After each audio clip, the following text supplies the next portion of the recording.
Hello, and welcome to the first episode of Rear View. This is a retrospective series dedicated to the racing games which shaped the genre.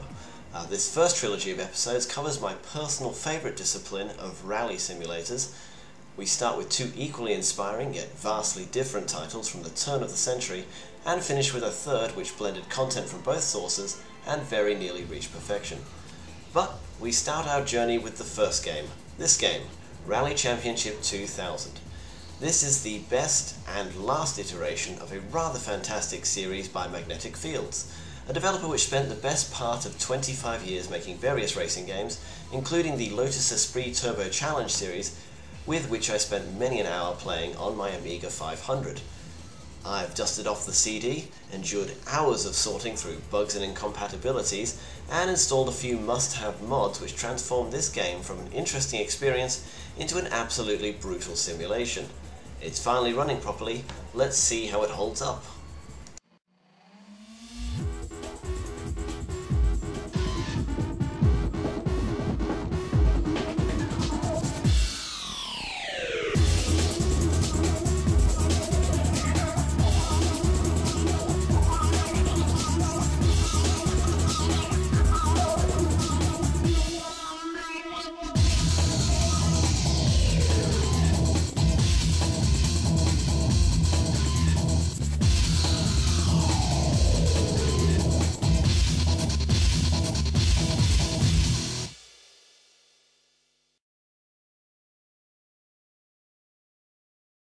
Okay, now that we're here in the main menu, let's have a look at the general options. We have the Start Rally, Load Game, Networked Rally, which just crashes this computer. I have no idea what's the deal with that. And the Options menu. Now, let's go in here. We have Player Details, lets you set your name, country of origin, where you want your cameras to be, your car number, whether or not you want Claire Mole or Derek Ringer as your co-driver, steering sensitivity, which I believe only applies to the keyboard and gamepad possibly in this, setup controller. You can use a gamepad or a keyboard, it works alright, but a force feedback steering wheel actually works rather well in this one as well. This is the ACT Labs RS Shifter. It was the first 6-speed shifter option for computers back in the day. It's no longer supported by anything now. I can't get it to work with my G25, for instance. Force feedback, might as well wind it up. Axis mode.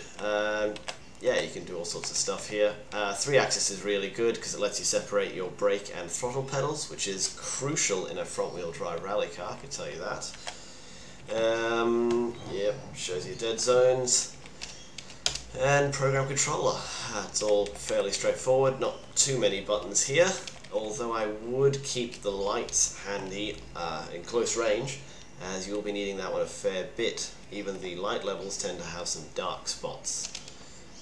Okay, visual options. I like to have most of this turned off, just because I don't like to have my progress recorded. That way it sort of lets you feel out your driving speed a bit better, as opposed to relying on maps and split times. It's just a little bit more hardcore. Okay, information. In here you have all the things you need for your anoraks. You can have a look at all of your specs on everything. Not that any of it really matters, as all the cars tend to handle fairly similarly. There are a few differences between the A5, A6 and A7 classes, and of course the A8s, but within the classes it's all pretty much of a muchness. Here we have the rally stages. We have 6 rallies from the actual British Rally Championship, and we have 6 stages from each rally. Each stage is an actual stage, so you may notice a few of them are quite long. Let's see here, this one is 29 kilometers long, this one is 42 kilometers long, and these maps are actually all created using the Ordnance Survey maps and pace note data, so it is fairly realistic. I mean, these stages, you can go out there and drive these stages and they will take all these turns and probably have loose gravel and whatnot in the same spots as well. A few different surfaces to choose from. You got a fair few gravel rallies, fair few tarmac rallies. Where are they? This one is a tarmac rally. This one is a tarmac rally. A little bit of snow, I think, in the Scottish rally, or the Welsh rally maybe. There we go. I see. Yep, all good. 36 stages all up. Not bad. Won't bother looking at anything else there. Video replays, you can actually, I don't have any loaded here at the moment, you can actually edit video replays, and I believe with the latest patches you can actually export video replays. So, well, you can use Fraps these days, but back then it was pretty interesting. The volume menu, you may want to turn a whole bunch of these down because you won't be able to hear your co-driver over the engine. So that's why I've turned that stuff down. In-game music, I wouldn't recommend having it on, just because 90s techno has not aged that well. Advanced audio, oh look, we have some quality. I don't really know what it doesn't seem to change much, it's fairly horrible sound as it is. 3D sound, if I turn this on it breaks the sound on my computer. And then you have the EAX and A3D, which is a nice throwback to the days of the sound card wars. Of course, now everyone just uses integrated audio, so that's useful now. Resolution, it goes up pretty high, I think. Oh, factors out at that, does it? Well, I've got it set to 800 by 600 just to stop the video from freaking out between menu and in-game. All these other things, fairly standard stuff. Wind it all up. Believe me, your computer can handle it these days. Alright, so let's just click Start Rally here. Load it up. What do we have? Single stage, the BRC, which is the championship, that's the meat and veg of the games. The A8 rally is the, well, it's the same thing, but you get to use the WRC cars, which might be more familiar to you. These are all in the Colin McRae games and things like that. Pretty standard stuff. Let's just go back here, have a look in, say, single rally. You can play 2-player split screen, or you can start doing your alternate players up to 4 players, though who would want to sit through 3 other 20-minute rally stages to get their turn? I will never know. So let's have a look at the roster. We have a couple of A5 cars. These are tiny little things, 150 odd horsepower. I think this one's pushing about 200 horsepower. Front wheel drives, of course. We've got the A6s, which are a bit more worked, but again, front wheel drive, fair. I'm particularly fond of this one, as I own a Peugeot 205 GTI, and it's the closest thing you get to it. Pretty cool.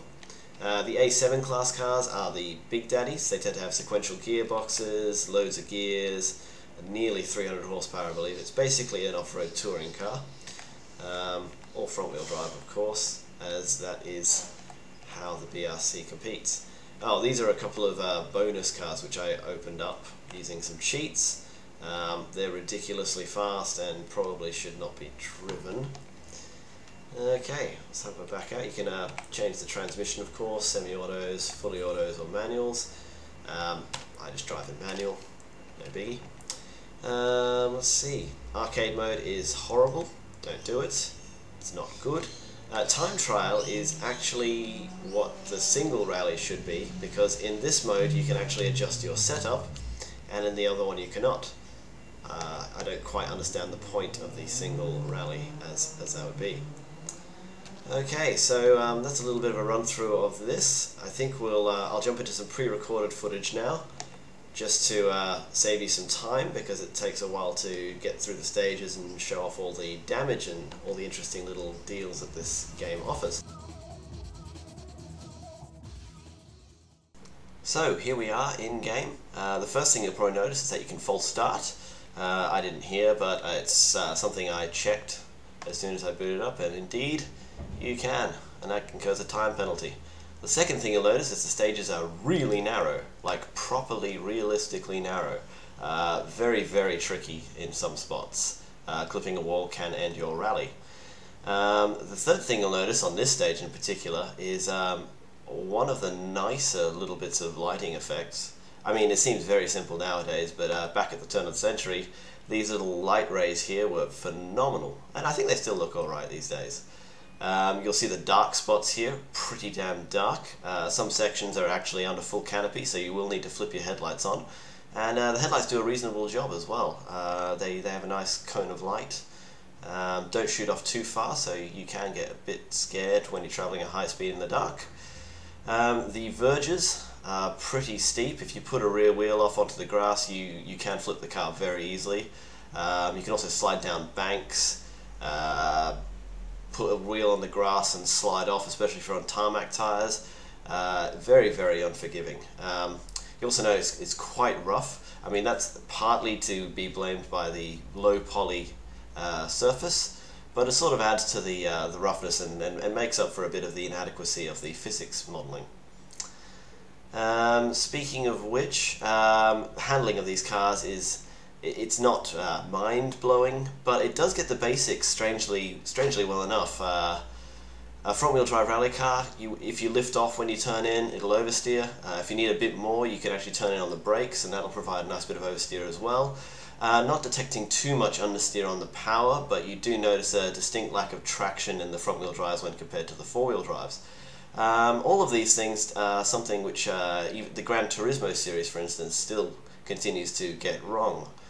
I don't know what Polyphony Digital is doing with their car handling models. They are really whack. Another thing to notice is I've actually got the damage turned up to 1000% in this. It's a little mod you can perform in a config file once you've got the patches installed, and I find at about 1000% the damage is very realistic indeed. You whack a tree, you can knock out your headlights, you can knock out your cooling, break your gearbox, individual gears, you can lose your clutch, you can break your suspension, pop a tyre. Incidentally, I didn't capture any footage of this either, but if you do destroy a tyre, you can actually pull over, put the car in neutral, and it'll engage like a mini game of sorts, which is it's a spinning wheel, and if you hit the button at the right spot, you get a very short time penalty for a tyre change. Otherwise, it can be quite a significant portion of time you lose. You'll see in this part here, I've got a verge on one side, a bank on the other side, and when the drop is on the outside, you can just slide off down the hill, and that's the end of your race at this damage level. Clip a bank on the inside, yeah, again, very easy to flip a car, and going over the various jumps here, you can really lose it. It can be hit a jump, come off, go a little bit sideways, fly off into a bridge or something, and that's game over. Very, very tense gameplay. I mean, even while the physics modeling is not that great, and the actual experience of driving a car is not that realistic, it is a very scary game to play, especially since one off can end your rally, and if you end your rally, you get 0 points. Yeah, and that can really damage your championship standings, that's for sure. So what I'm driving here at the moment is an A7, I believe. It's a Megane, 250, 260 odd horsepower, 7 gears, sequential gearbox, pretty quick. Not that the cars have to be particularly quick in this. I mean, even doing 100 kilometers an hour, it can be pretty damn daunting. I mean, there are points in this game, and I've played many racing games, many rally games, and there are points in this game where you won't be on full throttle just because you don't know what's coming up. You will actually be lifting off, just trying to preserve the car. But the great thing about this game as well is, even though the damage modeling can be quite brutal, there are ways to survive, to go on. One mistake doesn't necessarily mean the end of your rally. I mean, if you rupture your cooling system, for instance, on a stage before a service center, a service stop, you can actually nurse the engine, drop the revs down, and it'll, if you can manage to stem the loss of coolant by keeping the engine running cool, you can actually make it over the end of the stage and recover. So it's it reminds me a lot of XCOM in that way, actually. This is the, oh, there we go. Yeah, I've gone and binned that one. I don't think I did too much damage to it here. I think it drove on alright. I mean, this gives you a great example of what the gravel stages look like. I mean, it gets wider in points. You go out to like double lane roads. Sometimes the walls close right in. There's a surprising amount of variety in the scenery. There are gates and bridges you have to cross over, which are very, very narrow, and believe me, rather hard materials that they're made of. You don't want to whack into those things at all. Yeah, so it's, we'll take a look after this. Actually, we'll take a look at a night stage, because I believe night is pretty. It's phenomenal in this game. It's damn scary. So let's take a look at that next. So it's night time. You can see the headlights are on, and this wonderful camera flash effect, which really lights up the car. It's quite dazzling as well, especially when you come up upon it in surprise. Look at this, pretty dark. I'd say that's pretty dark. Again, one of the things which you can actually lose, one of the damaged components of this game, is the lighting. And believe me, when they start flickering, things get bad. When you lose them completely, you are completely blind. It's pretty amazing. Yeah, you really want to keep on top of keeping those maintained, those lights working, especially when you're coming into these night stages. It's the difference between failing and succeeding. It's the difference between 0 points and some points. Any points is better. Yeah, so as you can see, you can't see that far ahead of you. Speeds on this stage, I believe this is one of the longest stages, maybe about 30 kilometers long. Yeah, it's pretty daunting. It wears you down, being this tense for this long. Yeah, you really you get a little bit of insight into the mental endurance required by rally drivers, even if you aren't under the same physical strain and driving a fairly old physics engine. It's pretty awesome stuff. I think I'll skip ahead here just to show you what would cause you to lift off a little bit, let's say. Yeah, I'll just bring up some scary logs to look at. And from the inky black darkness it emerges. There we have them, logs, just popping out of the darkness, ready to clip your wings. Yeah, so along here I'm doing 165 k's an hour. The road's about 8 feet wide, gravel, so you're all over the place anyway. Nice lumpy surface, throwing the car around a little bit. Yeah, and these things are just out there waiting for you. This is one of the points of the rally where I am off the throttle a little bit, just in the goal of self-preservation, just wanting to finish the rally. I mean, when you're 15 minutes into a 20-minute stage and you cock up and throw yourself into something immovable like that, it's pretty disastrous. And it sort of rams home the being able to strike the balance between risk and reward. And quite often it actually pays to be a bit more conservative, as in real rally. So it's an important thing. I think this game captures it probably better than any other rally game ever has. And the fact that this is 12 years old now is really saying something about that, about the movement away from capturing these feelings. It's much the same way as XCOM. The remake has reminded everyone that this kind of harsh gameplay is incredibly rewarding when things do go right. I mean, there's a steep learning curve, but it's definitely worth the price of admission. Okay, so let's have a look at a bit of a fail state now. I'll show you one of the many ways you can actually end your rally. Let's move ahead again.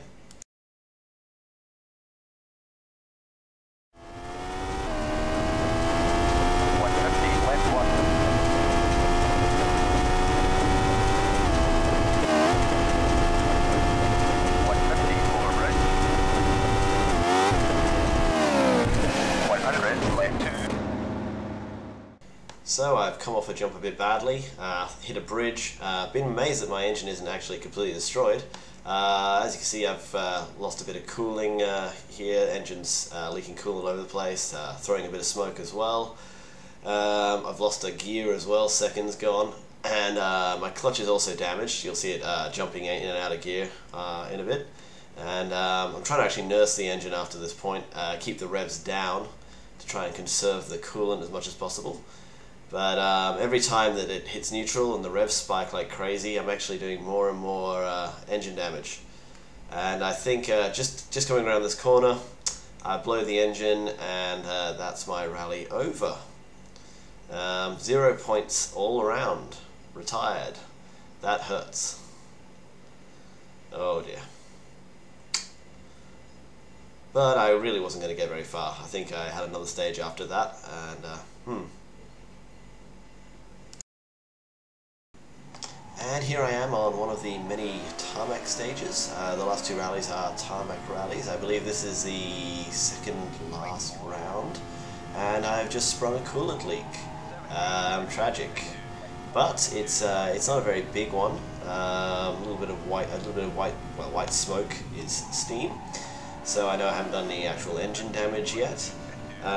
So what I do is I actually start dropping my revs down a lot, keeping it under about 6 grand to try and get the coolant to stay in the car. Yeah, a bit of a problem. But I do actually make it to the end of this rally. I think we'll skip ahead to the end and see what happens. I'll just show you, this is just a different type of fail state. I actually do make it to the end of this rally. As you can see, I'm actually, the spurts are getting smaller and smaller, and I actually get it to stay back in the car. There you go. All good. And yeah, I actually finished this stage, which is terrific, but unfortunate.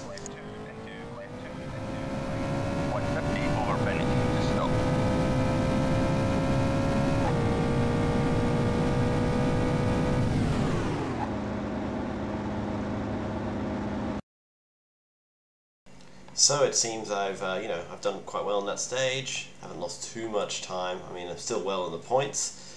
Overall, not doing too well. Yeah, but unfortunately, because I don't have a service after this stage, it's game over. I've failed my inspection. Yeah, and that's my rally over. If you do actually make it to the service area, you'll be presented with this screen, which shows you how long it will take to repair all the bits of damage you've done yourself.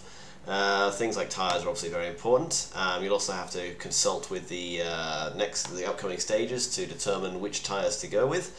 I would not try wets on dry tarmac. You'll last about 3 miles before they explode. Things like cooling are obviously of great importance. And if you need to use up some extra time over the allotment, you'll take a penalty, but it might mean the difference between survival or failure. And this pretty much concludes the look back at Rally Championship 2000. This has been the first episode of Rear View, the retrospective racing review series that I'm doing, and I will be modifying the format, that's for sure. I might tighten up the start of it all, get into the cars a bit quicker. There was a lot of stuff in the menu to cover though, and things like track information and car information sort of have to be dealt with, but we might be able to do that a little more interestingly in the future. Of course, if you have any comments to make about the format, or any games you want to see covered, or any questions in general, then be sure to hit up the comment section. Don't forget to like or dislike. Either way, your feedback is very much appreciated. And if you want to see more and more and more of this, because believe me, there are plenty of old games to have a look at, then feel free to subscribe, and you'll get updated promptly. Thank you very much. This has been Cewitz, and I'll see you next time in Colin McRae Rally 2. I'll just leave you with this replay of the A8 Subaru 22B. It's a nice little segue into the cars we'll be seeing next time. Thank you.